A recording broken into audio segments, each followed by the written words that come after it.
नमस्कार दोस्तों, दृष्टिकोण के इस मंच पर एक बार फिर से आपका स्वागत है और आपके साथ चर्चा करने के लिए मैं हाजिर हूं दुष्यंत चोपड़ा। दोस्तों, आज हम लोग चर्चा करने जा रहे हैं जो आजकल का हॉट टॉपिक है, बिहार का चुनाव। कि बिहार में किसकी सत्ता बनने जा रही है, कौन मुख्यमंत्री होगा। हालांकि बहुत से चैनल्स इस पर अपना पोल सर्वे दिखा चुके हैं, चाहे वो एबीपी हो या टाइम्स नाउ हो, आज तक सीडीएस का सर्वे रहा हो, बाकी भी बहुत एजेंसियां इसमें सर्वे कर चुकी हैं। लेकिन ग्राउंड रियलिटी में जब दृष्टिकोण मीडिया और पॉलीचर्चा.com इसकी टीम ने बिहार की बहुत सी सीटों के ऊपर लोगों से बातचीत करी, उसमें युवा वर्ग भी था, उसमें महिलाएं भी थी, और जो वहां का जो कोर वोटर है, जो बिहारी मतदाता बहुत राजनीतिक रूप से जागरूक मतदाता है, उन सभी लोगों से हम लोगों ने जो बातचीत की तो उसमें ये निकल कर आया कि बिहार में अधिकांश जितने भी अभी तक सर्वे हुए हैं वो सभी एनडीए की जीत की भविष्यवाणी कर रहे हैं। लेकिन दृष्टिकोण मीडिया और पॉलीचर्चा.com ने जो किया उसमें कई चौंकाने वाले खुलासे जो हैं वो सामने आए हैं, वो आज हम आपके साथ उस पर चर्चा करेंगे। हालांकि आज सिर्फ मैं एक कुछ मोटी मोटी बातें जो उसके फाइंडिंग्स हैं वो आपके सामने रखूंगा। कल हम एक बार फिर इसके ऊपर चर्चा करेंगे और पूरी टीम के साथ डिटेल्ड जो एक वहां पर एनालिसिस है वो मैं आपके सामने रखूंगा। तो अब पॉलीचर्चा और दृष्टिकोण मीडिया के सर्वे में भी जहां एक और एनडीए 122 के जादुई आंकड़े को पकड़ रहा है, लेकिन उसके बावजूद भी हम कह रहे हैं कि नीतीश कुमार अगले मुख्यमंत्री नहीं होंगे। तो उसका कारण क्या है? प्रश्न बहुत स्वाभाविक है कि भाई नीतीश कुमार क्यों नहीं मुख्यमंत्री होंगे। तो उसका एक सीधा सा कारण है, जहां इस बार बिहार का मतदाता तेजस्वी को मुख्यमंत्री नहीं बनाना चाहता, वो लालू का जंगल राज भूला नहीं है। लेकिन वहीं एनडीए के अधिकांश मतदाताओं में नीतीश कुमार से बहुत भारी नाराजगी है और नीतीश कुमार को भी दोबारा मुख्यमंत्री बनता हुआ नहीं देखना चाहते। ऐसे में पूरे भारत में राजनीतिक रूप से सबसे ज्यादा परिपक्व बिहार का मतदाता टैक्टिकल वोटिंग करने जा रहा है, जिसके चलते एनडीए सरकार बनाने की स्थिति में तो आ जाएगा, लेकिन अपनी सीटों की संख्या बहुत कम होने के कारण जदयू मुख्यमंत्री बनने के लिए, मुख्यमंत्री का पद लेने के लिए बीजेपी के साथ जिद करने की स्थिति में नहीं होगी। इसमें मैं थोड़ा सा आपको यह समझाना चाहूंगा कि अगर आप पंजाब, राजस्थान, महाराष्ट्र के इलेक्शंस के ऊपर अगर नजर डालें तो जहां एक और पंजाब में एक लंबे समय से भाजपा का जो वहां का कैडर था, वहां के जो नेतृत्व था, पंजाब का भाजपा का जो नेतृत्व था, उनके अंदर अकाली दल से छुटकारा पाने की छटपटाहट बहुत तेज थी, बहुत ज्यादा थी। वो लोग इंडिपेंडेंटली अपने दमखम पर पंजाब में चुनाव लड़ना चाहते थे। कमोबेश यही स्थिति कहीं ना कहीं महाराष्ट्र में भी थी। लेकिन पंजाब में भाजपा ने अकाली दल का दामन थामे रखा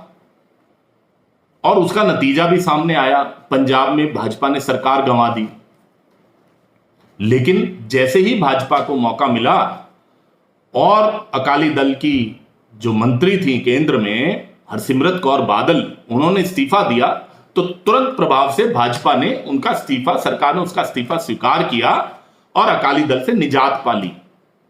सिमिलर लाइन पर अगर आप महाराष्ट्र का अगर आप परिदृश्य देखेंगे तो महाराष्ट्र में जब चुनाव हुआ विधानसभा का, तो उस विधानसभा चुनाव में भाजपा की सीटें शिवसेना से ज्यादा आईं और स्वाभाविक रूप से एक बड़े भाई का एक रोल जो था वो भाजपा के पास शिफ्ट हुआ शिवसेना से। ऐसे में शिवसेना ने जब जिद पकड़ ली कि कम सीटें होने के बावजूद भी शिवसेना ही अड़ी रही कि हमारा मुख्यमंत्री चाहिए, तो भाजपा नेतृत्व इस बार शिवसेना के सामने झुका नहीं। उन्होंने उसको, उस दबाव को नहीं माना, जिसके चलते आज हम उसकी परिणति देख रहे हैं कि जैसे कैसे करके ये इनके प्रकार शिवसेना ने एनसीपी और कांग्रेस के साथ मिलकर सरकार तो बना ली, लेकिन अभी वो उसको चला पाने की स्थिति में नहीं है। और ये कुछ दिनों या कुछ महीनों की बात है, महाराष्ट्र सरकार को अब गिरता हुआ देखेंगे और वहां दोबारा से चुनाव भी होना तय है और उसके बाद भाजपा को प्रचंड बहुमत वहां पर मिलेगा, ऐसा हमारा अपना आकलन आज की डेट में है। यही हम अगर भाजपा की स्थिति की बात करें राजस्थान में, तो राजस्थान में जहां पर एक नारा लगा था वहां के विधानसभा चुनाव में 2018 में कि मोदी तुझसे बैर नहीं, वसुंधरा तेरी खैर नहीं, तो वहां पर समय रहते भाजपा ने अगर इस नारे की जो एक मर्म है इस नारे का, या इसके जो एक कॉन्सिक्वेंसेस आने वाले समय में हो सकते थे, उस मर्म को भाजपा ने पहचान लिया होता और कहीं ना कहीं केंद्रीय नेतृत्व और वसुंधरा राजे सिंधिया के बीच में थोड़ा सा भी अगर समन्वय अच्छा बन गया होता, तो वहां पर भाजपा की सरकार जाने की स्थिति नहीं थी, भाजपा वहां दोबारा सत्तासीन हो सकती थी। लेकिन वसुंधरा तेरी खैर नहीं के नारे में कहीं ना कहीं भाजपा का केंद्रीय नेतृत्व भी बह गया और उसका परिणाम यह आया कि भाजपा ने वहां पर सत्ता को गंवा दिया। अब उसी सीन से कहीं ना कहीं जो हमारा अपना आकलन है, हमारा जो अपना मानना है कि भाजपा के केंद्रीय नेतृत्व ने बिहार की भी नब्ज पहचान ली थी। उनको पता था कि नीतीश अब आज की डेट में वहां पर सर्वमान्य नेता नहीं रहे, उनका विरोध है। और वहां पर भी कहीं ना कहीं कमोबेश ये नारा तो चल ही रहा था कि भाई मोदी जी के साथ तो हम हैं, लेकिन हम नीतीश को मुख्यमंत्री देखना नहीं चाहते। अभी सबके चलते जहां एक और मोदी जी ने एक नारा दिया था कोरोना के से रिलेटेड कि जब तक दवाई नहीं तब तक, जब तक कोरोना की दवाई नहीं तब तक कोई ढिलाई नहीं। अब इसी नारे को पकड़ के बिहार के जो एनडीए के जो मतदाता थे या जो जदयू या इवन भाजपा के जो बिहार यूनिट के लोग थे, उन्होंने एक नारा गढ़ा, उन्होंने एक जुमला बनाया कि जब तक नीतीश की विदाई नहीं तब तक कोई ढिलाई नहीं। यानी बिहार का मतदाता, बिहार का भाजपा का कैडर किसी भी तरह से, किसी भी कीमत पर वो नीतीश कुमार से निजात पाना चाहता है। अब ऐसे में भाजपा के सामने विकल्प हो सकता था कि जो उन्होंने कहीं ना कहीं जो एक समन्वय की कमी राजस्थान में रही थी, वो कमी वो यहां भी रहने देते। लेकिन एक स्ट्रेटजी बनी, एक नीति बनी, एक योजना बनी, जिसके चलते नीतीश कुमार को दोबारा से मुख्यमंत्री प्रोजेक्ट किया गया। लेकिन वहीं दूसरी तरफ आप देखिए कि हालांकि बिहार में खुले में चर्चा है, कोई बंद कमरों की चर्चा नहीं है, खुले में चर्चा है कि कहीं ना कहीं चिराग पासवान और भाजपा की एक कोई टैक्टिकल अंडरस्टैंडिंग है वहां पर। अब वो है या नहीं है, ये तो भविष्य के गर्भ में है और जब नतीजे आएंगे तो हर चीज सामने आ जाएगी। लेकिन अगर आप बिहार के ऊपर नजर डालेंगे तो बिहार में जिन 110 सीटों पर भाजपा लड़ रही है, उसमें से सिर्फ 51 सीटें ऐसी हैं जहां भाजपा और राजद का, राष्ट्रीय जनता दल का यानी तेजस्वी की पार्टी का सीधा मुकाबला है। अब उस मुकाबले में चूंकि भाजपा अकेले वहां पर अकेले दम आरजेडी का मुकाबला कर रही है, तो चिराग पासवान ने वहां पर अपना कैंडिडेट खड़ा नहीं किया है। 59 सीटें ऐसी हैं जब बीजेपी के सामने कांग्रेस या लेफ्ट पार्टीज हैं, तो वो 110 की 110 सीटें जहां पर चिराग पासवान ने अपने कैंडिडेट को खड़ा नहीं किया है, उसका एक बड़ा भारी,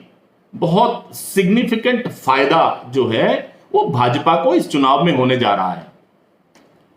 हमारा सर्वे बड़ा इस मामले में क्लियर है और हम लोग इस बात पर बहुत कन्विंस्ड हैं, जो हमारे सर्वे के नतीजे बता रहे हैं कि इसका परिणाम यह होगा कि भाजपा जो 110 सीटों पर लड़ रही है वहां पर हालांकि बाकी सब सर्वे जहां 73 से 81 सीटें भाजपा को दे रहे हैं, हमारे अनुमान के हिसाब से भाजपा अपनी लड़ी जा रही सीटों में से 82 से लेकर 95 सीटें तक जीतने में सक्षम है। अभी तक किसी ने इस फिगर को बोला नहीं है, लेकिन हम पूरी जिम्मेदारी के साथ, दृष्टिकोण मीडिया आज इस बात को कहता है कि भाजपा वहां पर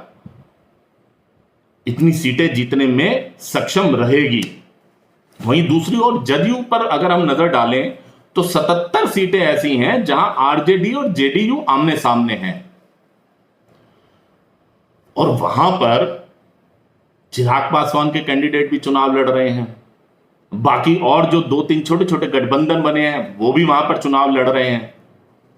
अब ऐसे में भाजपा का जो मतदाता है, क्या वो जदयू के कैंडिडेट्स को वोट देगा, या देगा तो कितना देगा? क्योंकि यहां ये बात बड़ी सोचने वाली है कि अगर भाजपा का कैंडिडेट, भाजपा का जो मतदाता है वो इस बात से अच्छी तरह से वो इस बात को जानता है कि अगर कहीं गड़बड़ हो गई और आरजेडी के कैंडिडेट ज्यादा जीत गए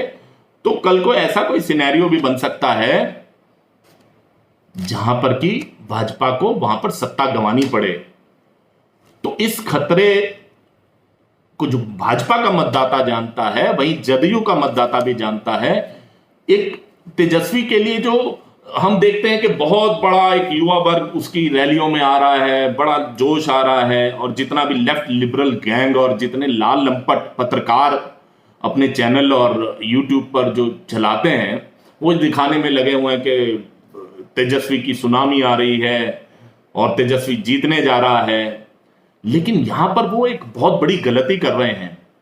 उन्होंने बड़ी तेजी से इस भीड़ को जो आकलन दिया कि वो वोटों में भी कन्वर्ट हो जाएगी, परिवर्तित हो जाएगी, और उन्होंने घोषणा कर दी कई चैनल्स ने और कई जो लेफ्ट लिबरल गैंग के बड़े बड़े पत्रकार आज तेजस्वी के साथ लगे हुए हैं कि तेजस्वी मुख्यमंत्री बनने जा रहे हैं, उनकी तो सुनामी आ रही है। दृष्टिकोण का बहुत ये स्ट्रांग कन्विक्शन के साथ मानना है कि ये तेजस्वी की जो तेजी है यही उनको ले डूबेगी, क्योंकि किसी भी कीमत पर आज बिहार दोबारा से लालू के जंगल राज की वापसी नहीं चाहता है। जहां एक और ये कहा जा रहा है, ये एक नैरेटिव बनाने की कोशिश की जा रही है कि बिहार का मतदाता कह रहा है भाई 15 साल में नीतीश को बहुत आजमा लिया, बहुत उसको मौका दे लिया, क्यों ना एक बार तेजस्वी को मौका दिया जाए। लेकिन ऐसा नहीं है। बिहार का मतदाता बहुत जागरूक है और राजनीतिक रूप से शायद जितनी परिपक्वता बिहार के मतदाता में है उतनी पूरे देश के किसी राज्य में नहीं है। अब ऐसे में होगा क्या, जब जो लोग आज ये एस्टेब्लिश करने की कोशिश कर रहे हैं, ये नैरेटिव बनाने की कोशिश कर रहे हैं कि एक मौका दिया जाए तेजस्वी को, युवा प्रत्याशी है, वो लोग ये भूल जाते हैं कि बिहार की जनता ये भी एक आकलन कर सकती है कि क्यों ना एक मौका भाजपा को दे दिया जाए। तो ऐसे में आप अगर नीतीश कुमार के ऊपर नजर डालेंगे तो नीतीश कुमार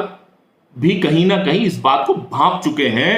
कि भाई एनडीए का नंबर तो आ जाएगा लेकिन वो मुख्यमंत्री नहीं होंगे। उनकी बौखलाहट, उनके लगातार जो भाषण आप सुनेंगे विभिन्न सभाओं में, वो एकदम उखड़ जाते हैं, गुस्सा हो जाते हैं। जब पब्लिक नारे लगाती है तो वो खुले में कहते हैं अरे भाई वोट मत देना, मेरी बात तो सुन लो। वहीं जदयू का जो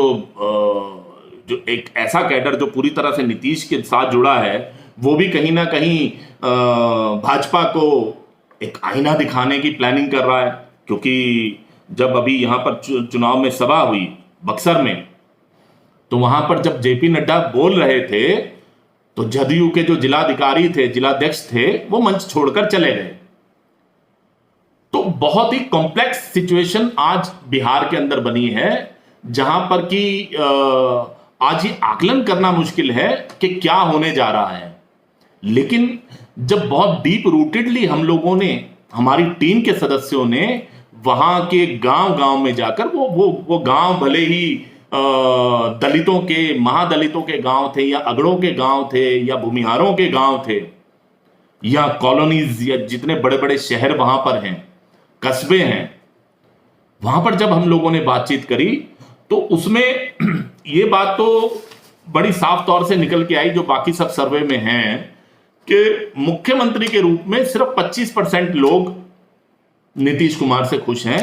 और जबकि 46% लोग ऐसे हैं जो कि नीतीश कुमार से नाखुश हैं, वो उसको मुख्यमंत्री देखना नहीं चाहते।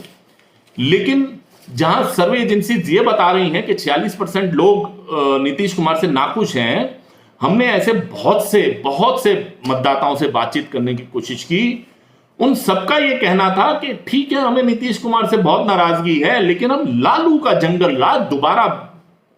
बिहार के अंदर नहीं चाहते। तो वैसे में उनके पास जो ऑप्शन बच जाती है वो ऑप्शन यही है कि बीजेपी को इतनी मजबूत स्थिति में ला दो कि जदयू या नीतीश कुमार ठोक कर इस बात को ना कह पाए कि मुख्यमंत्री हमारा ही होगा या मुख्यमंत्री नीतीश कुमार ही होगा। ऐसे में केंद्र में भाजपा की सरकार है ही, तो स्वाभाविक रूप से हो सकता है आने वाले दिनों में हम ये देखें कि भाजपा नीतीश कुमार को भी नाराज ना करे और उनको किसी ना किसी रोल में केंद्र के अंदर शिफ्ट कर दिया जाए, केंद्र में उनका कोई रोल निकाल दिया जाए। आने वाले समय में उपराष्ट्रपति राष्ट्रपति चुनाव हैं, कहीं वहां पर उनका नंबर लग सकता है। ये बहुत सी संभावनाएं खुली हैं, लेकिन एक संभावना जो कि संभावना नहीं, हमारे सर्वे के अनुसार जो एक ये चीज वहां पर होने जा रही है, तो उसके अनुसार ये है कि वहां एनडीए की सरकार तो बनेगी, एनडीए के पास नंबर तो आएगा, लेकिन नीतीश कुमार उस सरकार के मुख्यमंत्री नहीं होंगे। अब ऐसे में सवाल यह पैदा होता है, क्या भाजपा चिराग पासवान को मुख्यमंत्री बनाएगी या किसको मुख्यमंत्री बनाएगी? तो ऐसे में यहां पर हम लोग यह भी क्लियर कर देना चाहेंगे कि हमारे सर्वे के हिसाब से भी चिराग पासवान इतनी बड़ी संख्या में अपनी सीटें नहीं लाने जा रहे हैं कि वो ये दबाव बना पाए कि भाई मैं मुख्यमंत्री बनता हूं और आप मुझे बाहर से ही अंदर से सपोर्ट करिए या मेरा हिस्सा बनिए। अभी वो युवा भी हैं, उनके पास बहुत लंबा अभी सफर बाकी है और केंद्र सरकार के साथ बने रहने का मोह वो किसी भी हालत में छोड़ नहीं सकते। घोषणा वो कर चुके हैं कि मैं तो मोदी का हनुमान हूं। तो ये सब चीजें कहीं ना कहीं बिहार के मतदाता को टच कर रही हैं। जबकि नीतीश कुमार, जो कि पहले उनको एक महिलाओं का बहुत बड़ा समर्थन हासिल था, लेकिन पिछले 5 वर्षों में शराबबंदी के जो एक गलत रूप जो हम लोगों को बिहार की जनता को जो देखने को मिला, उसमें जो पुलिस प्रशासन की तरफ से जो जिस तरह का व्यवहार रहा और निचली जाति के लोगों को ही ज्यादातर उसके अंदर प्रताड़ित किया गया, तो कहीं ना कहीं वो महिला वर्ग पूरे बिहार का जिसने नीतीश कुमार को ओवरवेलमिंगली उसको सपोर्ट किया था, पूरी तरह से सपोर्ट किया था, उनको मुख्यमंत्री बनाया था, आज कहीं ना कहीं नीतीश कुमार की वो जमीन खिसकी है। जो नीतीश कुमार पचपनिया के ऊपर कूदते थे कि ये सारे जाति उनके साथ हैं, तो उन जातियों में भी कहीं ना कहीं एक ये भावना बड़ा प्रमुख रूप ले चुकी है, बहुत ज्यादा, कि भाई नीतीश ने तो 10 साल तक हमारा दोहन नहीं किया, हमारे लिए किया क्या है। अब वो जातियां भी 30 से 35% तक हैं, पचपनिया जितनी भी हैं उसमें। अगड़ी जाति के लोग स्वाभाविक रूप से एनडीए के साथ बने हुए हैं, लेकिन तेजस्वी भी एक बहुत बड़े प्लेयर बन के उभरेंगे, क्योंकि जहां भाजपा गेन कर रही है वहां पर तेजस्वी के पीछे सबसे बड़ा सॉलिड जो उसका जो वोट बैंक है, एमवाई जो समीकरण है, वो पूरी मजबूती के साथ तेजस्वी के साथ बना हुआ है। हमें कहीं नहीं लगता, हमारे सर्वे में ऐसा कहीं नहीं आया कि मुस्लिम मतदाताओं और यादव मतदाताओं में कहीं भी तेजस्वी को लेकर कोई विरोधाभास हो या कुछ ऐसा हो। हालांकि अगर देखा जाए तो असदुद्दीन ओवैसी वो भी इस बार हमारे आकलन के अनुसार बिहार में अपना खाता खोलेंगे। लेफ्ट पार्टीज को लोग बिल्कुल राइट ऑफ कर रहे हैं, लेकिन हमारा यह मानना है कि लेफ्टिस्ट पार्टीज में, चाहे वो माले हो, माले ग्रुप हो, गुट हो, उनका भी खाता खुलेगा। आप उनको राइट ऑफ नहीं कर सकते। तेजस्वी को भी सिग्निफिकेंट सीट्स मिलेंगी और साथ ही साथ चिराग पासवान भी अच्छी खासी सीटें लाएंगे, लेकिन सरकार बनाने के लिए वो दबाव बना पाए ऐसा नहीं होने जा रहा। तो आज चूंकि वीडियो काफी लंबा हो गया है और यहां पर YouTube की परंपरा है कि अगर आप लंबा वीडियो बनाते हैं तो लोग देखते नहीं हैं, तो हम कल फिर एक बार आंकड़ों सहित इसके ऊपर पूरी टीम के साथ बैठकर आपके साथ चर्चा करेंगे। आज अगर आपको लगता है कि दृष्टिकोण मीडिया ये जो नया आयाम लेकर आया है, आप उससे सहमत हैं या असहमत हैं, जो भी है, आप हमारे वीडियो को लाइक जरूर करिए और अपनी राय जरूर दीजिए। कमेंट बॉक्स में जाकर आप बताइए कि आपका क्या सोचना है इसके ऊपर। हम आपके विचारों को भी अपने कल के कार्यक्रम में शामिल करेंगे। और साथ ही अगर अभी तक आपने हमारे चैनल को सब्सक्राइब नहीं किया है तो कृपया चैनल को सब्सक्राइब कर लीजिए और साथ वाले बेल आइकॉन को जरूर दबा दीजिए, ताकि हमारे आने वाले कार्यक्रमों की सूचना आपके साथ, आपके पास समय से पहुंच जाए और आप हमारे कार्यक्रम को सबसे पहले देख सकें। बहुत बहुत धन्यवाद दोस्तों।